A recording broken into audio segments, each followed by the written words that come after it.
Kalau mengikuti tanggal, baru 15 hari atau 2 mingguan kita melewati tahun 2023 menjadi tahun 2024. Tapi ternyata ada banyak berita buruk yang sudah dirilis, yaitu diantaranya adalah PHK dan kepailitan yang berlanjut sampai dengan tahun 2024.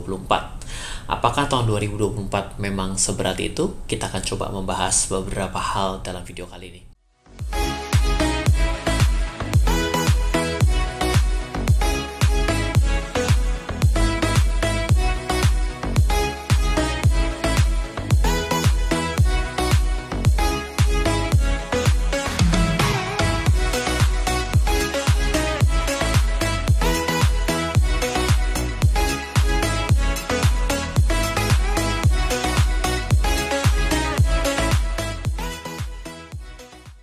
Welcome back di RF Channel on YouTube, back with Ryan Filbert. Hari Senin kita kembali lagi berbicara mengenai keuangan internasional dan juga tentunya masih bersama Forex IMF.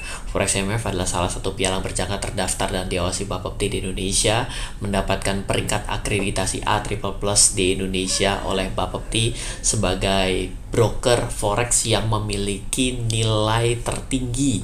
Berarti bisa menjadi salah satu evidence, menjadi bukti bahwa Forex IMF selama ini melayani dengan baik terhadap kita semua sebagai seorang trader yang ingin melakukan trading dengan baik dan benar, dan juga mendapatkan predikat 19 tahun sebagai zero complaint broker, dan pada saat ini mengundang Anda semua untuk bisa trading dalam satu platform online yang begitu baik sekali, begitu keren sekali. Coba kalau nggak percaya, karena saya sudah mencoba dan bertransaksi dengan platform Quick Pro yang dirilis oleh Forex IMF. Nah, PHK dan kepailitan berlanjut. Apakah tahun 2024 seberat itu? Kalau belum mengikuti berita dalam 2 minggu terakhir, coba ya, saya sudah merekapnya untuk teman-teman semua, untuk Anda.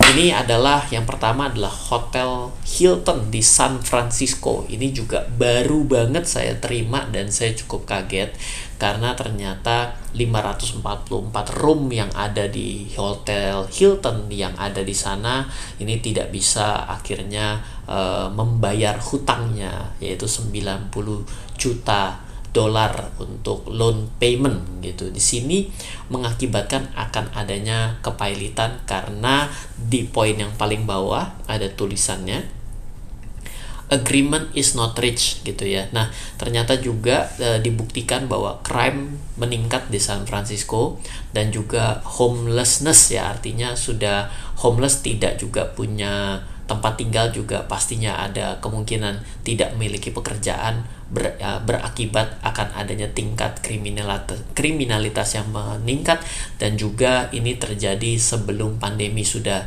cukup melemah dan ditambah parah dengan adanya pandemi. Ini memberikan satu tekanan yang besar bagi Hotel Hilton seperti itu. Ini pilot, berarti ada orang yang akhirnya tidak bisa bekerja lagi kalau tempat ini pilot seperti itu. Nah, berita selanjutnya adalah Google melakukan PHK karyawan dengan sangat banyak. Sayang sekali saya lupa totalnya berapa, namun yang sudah dirasakan ada beberapa fitur yang hilang dan mengalami perubahan dalam penggunaan kita. Let's say kalau Anda menggunakan Android sudah mulai terasa gitu ya. Nah, ini juga adanya Google Assistant di mana fiturnya dihapus dari PHK karyawan, dan beberapa fitur-fitur ini akhirnya ya akan dijadikan satu dalam satu divisi dan memberikan kita experience yang akan cukup kaget gitu kira-kira. Dan memang betul dari tahun kemarin Google sudah banyak sekali melakukan tindakan-tindakan yang lumayan membuat layanannya terganggu seperti itu, dan ini adalah kabar baru di tahun 2024 sekelas Google, dan mereka mulai menggantikan yang namanya pekerjaan-pekerjaan dengan menggunakan AI, sehingga ini pasti akan menghasilkan PHK juga. Nah, selanjutnya ini kita beralih dari Amerika, kita beralih apakah wabah ini hanya terjadi di daerah Amerika? Jawabannya tidak, maka Lazada dari Singapura memutuskan hubungan kerja alias PHK di awal tahun. Jadi begitu masuk, ini ceritanya tiba-tiba semua room meeting di booking, lalu dipanggilin satu-satu untuk di PHK akhirnya. Dan 30% total karya di layoff, dan totalnya 10.000 pegawai dipotong 30% adalah 3.000 tiba-tiba awal tahun, bukan dapat informasi kenaikan gaji, tapi pemutusan kerja. Nah, selanjutnya juga dari Indonesia, Zenius, yang mana ini sebenarnya salah satu, kalau saya selalu bilang begini ya, dalam sektor itu ada sektor-sektor defensif. Yang pertama adalah sektor kesehatan, karena kapanpun orang perlu sehat. Lalu yang kedua adalah sektor pendidikan. Kenapa? Karena bagaimanapun orang pasti dalam keadaan perang sekalipun tetap ada yang namanya sekolah. Yang ketiga adalah sektor consumer, karena dalam keadaan apapun orang selalu makan. Ya, keempat adalah sektor hiburan, karena pada kapanpun orang selalu perlu hiburan. Ternyata empat ini dalam pandemi diuji dengan sangat, ya betul, kesehatan oke, ya, tapi kayaknya juga yang berbasis tech juga sudah mulai turun gitu ya.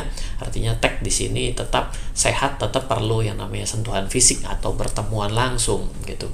Nah, ini juga dalam sektor pendidikan, saya selalu berpikir dari dulu, saya juga berada di dalam sektor pendidikan, berpikir bahwa pendidikan adalah yang cukup kuat. Namun dalam beberapa tahun terakhir ternyata saya sepertinya harus merevisi bahwa pendidikan juga ada perubahan minat, dan ini terbukti Zenius kalau tidak salah sudah 20 tahun berada di Indonesia, akhirnya harus mengambil langkah berhenti beroperasi sementara, yang mana kalau tidak salah tahun lalu baru mengakuisisi Primagama. Barang siapa yang pernah sekolah mestinya tahu Primagama begitu banyak di Indonesia, dan ini akhirnya mengalami kebingungan kalau kita ikuti dari tulisan daripada co-foundernya, maka akan sedang dicari formulasinya dengan baru saja diakuisisi bagaimana agar Primagama ini bisa tetap berjalan untuk melayani, karena yang terdampak adalah Zenius-nya seperti itu. Ada juga di Indonesia fintech yang namanya cukup besar, namanya Flip, itu juga melakukan pemutusan kerja, tapi uniknya dia kasih laptop. Saya banyak sekali dalam 2 minggu terakhir menerima seperti ini. Artinya apa? Terjadi rebalancing portofolio dan rebalancing manajemen. Rebalancing manajemen bagaimana maksudnya? Ya, yang tadinya sifatnya non-IT dipakai IT. Yang tadinya adalah manusia diubah menjadi kecerdasan buatan. Apakah ini akan berlangsung lama? Dan ternyata setelah diubah muncul error-error baru karena robot yang disuruh, kita juga nggak tahu. Tapi faktanya di awal tahun ini ada trial error yang sedang dilakukan oleh perusahaan-perusahaan dan berlaku secara internasional, dan juga kegagalan bayar yang masih mewarnai. Maka mungkin akan terjadi banyak hal di awal tahun ini gitu ya. Yang jelas laporan keuangan jadi nggak terlalu bagus juga seperti itu. Nah, kalau secara makro selalu ada satu sudut pandang. Kalau kita melihat makro, maka bagaimana caranya hubungan antara semua hal tersebut akhirnya merujuk kepada kebijakan negara, setiap negara. Yang pertama adalah efisiensi dari perusahaan tersebut adalah bagian mempertahankan diri untuk tetap mencetak laba. Good bagi perusahaan, bad bagi yang di PHK. Setuju dong? Karena perusahaan akan bertahan hidup bagaimana caranya. Tapi efeknya adalah bagaimana dia bertahan hidup mengorbankan sisi-sisi yang lainnya. Banyak juga loh yang ternyata menunda pembayaran terhadap supplier menjadi lebih panjang. Ini jadi masalah. Suppliernya kuat nggak? Tahan mana tahan gitu ya.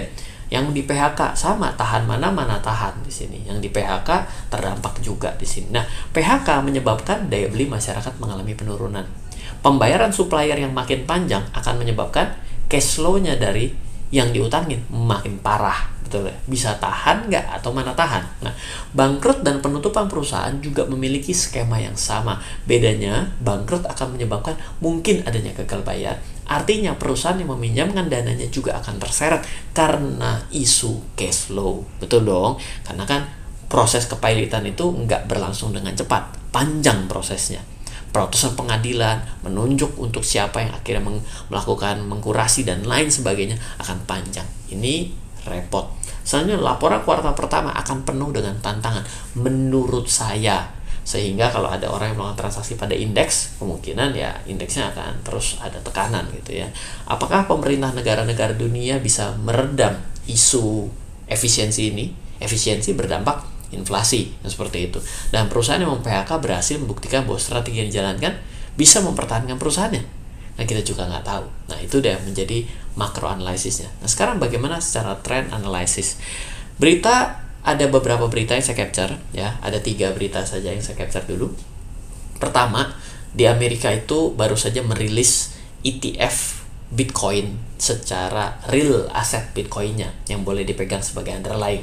Ini masuk ke produk pasar modal. Apakah bisa menyokong keinginan orang untuk tetap membeli indeks, khususnya indeks di Amerika? Ini belum tahu. Sentimen ini pendukung US menguat. Kenapa? Bisa jadi orang yang selama ini tidak begitu paham mengenai kripto, tapi ketika dia melihat bahwa Bitcoin itu listing secara ETF-nya di Amerika, dia berbondong-bondong membuka akun di sana dan berinvestasi di sana, sehingga terjadi penguatan nilai US dollar dibandingkan mata uang yang lain. Ya, terbukti Indonesia mengalami pelemahan untuk nilai tukar terhadap US dollar gitu. Tapi saya rasa bukan ini, lebih kepada faktor yang lain. Nah, berita Fed cut rate yang sepertinya menurut saya nggak akan terjadi dalam bulan-bulan awal ini karena banyaknya berita negatif menjadi pemberat dolar. Ya, karena ketika yang mana dinaikkan yang namanya dolarnya itu akan diberikan nilai interest yang lebih tinggi, ya tentunya akan menjadi penguat. Tapi di sini kalau ada kondisi yang begitu bingungnya antara bertahan atau turun, maka pilihan salah satu dari duanya menurut saya akan tetap menjadi pemberat bagi sentimen terhadap Amerika. Selanjutnya adalah semakin banyak PHK menyebabkan inflasi rendah tidak tercapai. Artinya bad impact juga karena target-target program pemerintah Amerika tidak tercapai. Nah, tinggal dibandingkan impact buruknya akan lebih kepada yang mana. Apakah di negara kita, di negara yang kita lihat misalnya Amerika terhadap Australia, atau Eropa terhadap Amerika, Jepang terhadap Amerika, Indonesia, Amerika, Singapura, Amerika, mana yang lebih berat? Karena apa? Di negara Indonesia juga punya tantangan tersendiri juga, bukan? Seperti itu. Nah, tren analisis selanjutnya adalah sepanjang 2024 menurut saya US dollar akan tetap lebih mudah tertekan. Oke, jadi saya lebih suka untuk mengambil lawannya gitu ya. Kecuali ada beberapa pair lah boleh dibilang. US debt akan menjadi tantangan tersendiri. Setiap kali nyundul plafon alot, maka Amerika kembali mengalami pelemahan. Kondisi ini juga menyebabkan euro mendapatkan keuntungan. Ya, nanti kita lihat. Yen sepertinya kalah kuat dengan US dollar di awal tahun ini. Australian dollar memiliki posisi kalah kuat seperti yen dalam 3 tahun terakhir. Jadi memang betul US dollar mengalami pelemahan, tapi secara case study, case by case, yen dan Australian dollar justru kalah kuat dibandingkan US dollar itu sendiri. Kan kita mesti melihat pair kan. Coba kita lihat. Ini apa? Euro ya. Euro kita lihat secara daily, maka kita lihat dulu di daily-nya begini. Kita lihat ya di sini kembali mengalami euronya yang menguat gitu. Tapi kalau kita lihat secara weekly, ini sudah melewati penurunan tajam, berarti berangsur-angsur pulih. Kalau kita lihat secara monthly, maka sama seperti kita melihat weekly. Jadi boleh dibilang euronya yang mulai berangsur-angsur mengalami pemulihan. Masa-masa kritis dari euro terjadi itu dari bulan 2020 sampai dengan tahun 2022. Jadi ini mulai kembali mengalami penguatan ya. Sepertinya ya, hopefully juga karena ini bertahan di double bottom. Dan ini adalah area resisten dan sejak dari 2023 bulan 9 sampai dengan hari ini sudah mulai membuat tren mengalami kenaikan. Ini secara mingguan ya. Lalu tadi saya bilang apa ya? Oh, yen. Oke, kalau yen berarti kita US dollar yen. Mari kita lihat apakah benar statement saya tadi. Oke, kalau mau menganalisa better menggunakan candlestick. Of course akan muncul seperti ini ya, tapi karena saya ambil dengan kecil jadi nggak begitu kerasa. Maka kalau kayak gini kita melihat apa? US dollarnya buy, betul nggak? US dollar buy berarti US dollar yang lebih menguat relatif dan Nikkei ya yen gitu ya kalau Nikkei indeksnya ya. Oke, jadi lebih gampang ambil buy pada US dollar gitu. Kalau secara daily sama ya, kelihatan sekali itu mulai terjadi di tahun 2022. Dan tadi apa? Australian dollar US dollar berarti ini kita buka di sini ya. Tadi saya bilang cenderung melemah Australian dollarnya ya. Dan kenapa bisa seperti itu? Maka kita lihat bahwa Australian dollar itu terus-menerus mengalami pelemahan juga dari tahun 2024 juga terus mengalami pelemahan. Ini hourly ya. Kalau daily Australian dollarnya menguat. Nih lihat di sini. Kalau kita lihat di sini ya, berarti AUD-nya buy. Tadi salah notes ya. Australian dollar dari 2023 bulan 10 ini mengalami penguatan. Jadi ini momennya buy. Tapi kalau kita lihat secara monthly, kita coba lihat sedikit di sini. Datanya nggak terlalu bagus. Ya, ini masih ada di area yang cukup kritis kalau menurut saya. Mampu nggak dia melewati masa-masa kritis ini? Jadi kalau yang namanya Australian dollar itu mau dianggap menguat, maka dia harus bertahan dalam fase-fase ini. Kalau dia tidak mau bertahan, dia maka akan melanjutkan skenario ini, gitu ya. Ini kan dia sudah melewati nih, jadi area ini tuh area persimpangan. Kalau dia terus menguat berarti Australian dollar menguat terhadap US dollar. Tapi kalau dia masuk ke dalam teritori ini berarti ini hanya menguji resisten. Jadi dia kembali mengalami skema penurunan kembali. Ya, kira-kira seperti itu. Semoga bermanfaat. Saya tahu ada berita-berita buruk yang ada di sekitar kita dalam 2 minggu. Saya juga kurang suka mendengarnya PHK ya. Siapa sih orang yang suka di PHK ya?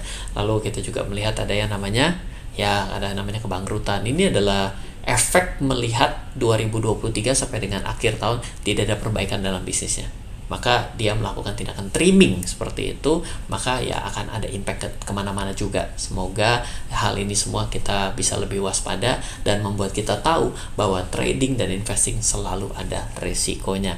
Semoga selalu bermanfaat untuk video kali ini, dan nantikan video di hari Selasa, bukan video tapi live, masih bersama saya dan juga Forex IMF. Forex IMF adalah salah satu pialang berjangka yang baru saja merilis aplikasi bernama Quick Pro. Quick Pro ini menjadi sebuah quote-unquote menurut saya senjata trader yang begitu lengkap karena banyak insight cepat yang bisa didapat sehingga membuat kita lebih mudah mendapatkan keputusan, mendapatkan rekapitulasi atas sebuah kejadian, event teknikal dan juga fundamental, membuat kita bisa mengambil keputusan dengan jauh lebih cepat dan harapannya jauh lebih tajam seperti itu. Silahkan Anda download sekarang juga aplikasi Quick Pro dari Forex IMF. Forex IMF adalah salah satu piala berjangka atau broker forex terdaftar di OSI Bapepti, memiliki akreditasi A triple plus dari Bapepti, mendapatkan rekam jejak 19 tahun zero complaint broker.